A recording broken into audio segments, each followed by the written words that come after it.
Ganito kasimple ang debo ng anak nila Manny at Jinky Pacquiao, Princess Pacquiao. Ngayong araw, 2 ng Oktubre, ipinagdiwang ni Princess Pacquiao, isa sa mga anak ni Manny at Jinky Pacquiao, ang kanyang 18 kaarawan. Sa kabila ng espesyal na okasyong ito, hindi naganap ang isang malaking selebrasyon dahil siya ay kasalukuyang nasa London, England para sa kanyang pag-aaral. Sa halip, nag-organisa siya ng isang simpleng salo-salo. Ang mga naging kasama niya sa pagtitipon ay ang kanyang inang si Jinky Pacquiao at ilang malalapit na kaibigan. Bagamat hindi ito ang tipikal na engranding selebrasyon ng isang debo, tila mas naging espesyal ang araw na ito para kay Princess. Ang presensya ng kanyang pamilya at mga kaibigan ay nagbigay liwanag at saya sa kanyang kaarawan. Sa simpleng pagtitipon, naipakita ni Princess ang halaga ng mga ugnayan at pagmamahal mula sa mga taong nakapaligid sa kanya. Sa kanyang pagsalubong sa pagiging ganap na adult, marami ang nagbigay ng mga mensahe ng pagbati at suporta sa social media.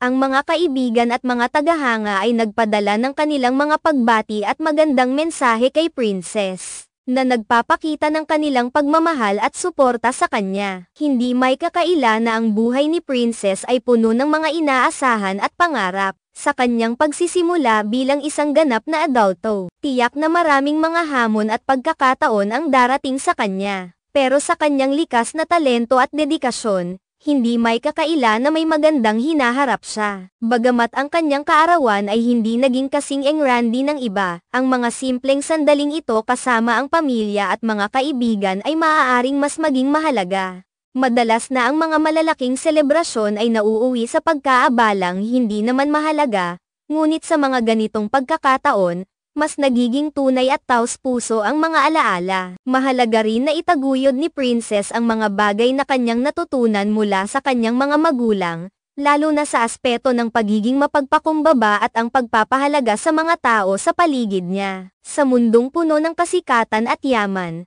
ang mga simpleng bagay ay nagiging susi sa tunay na kaligayahan. Dahil sa kanyang mga natamo at sa mga oportunidad na kanyang nakuha, tiyak na mayroon siyang mga layunin na nais makamit. Ang kanyang pag-aaral sa ibang bansa ay isang malaking hakbang para sa kanyang personal at propesyonal na pag-unlad. Sa kabila ng mga hamon, inaasahan ng marami na magiging inspirasyon siya sa mga kabataan, lalo na sa mga may pangarap at ambisyon sa buhay. Sa mga susunod na taon, maaaring maging bahagi siya ng mga makabuluhang proyekto at mga gawain na makakatulong hindi lamang sa kanya kundi pati na rin sa kanyang komunidad.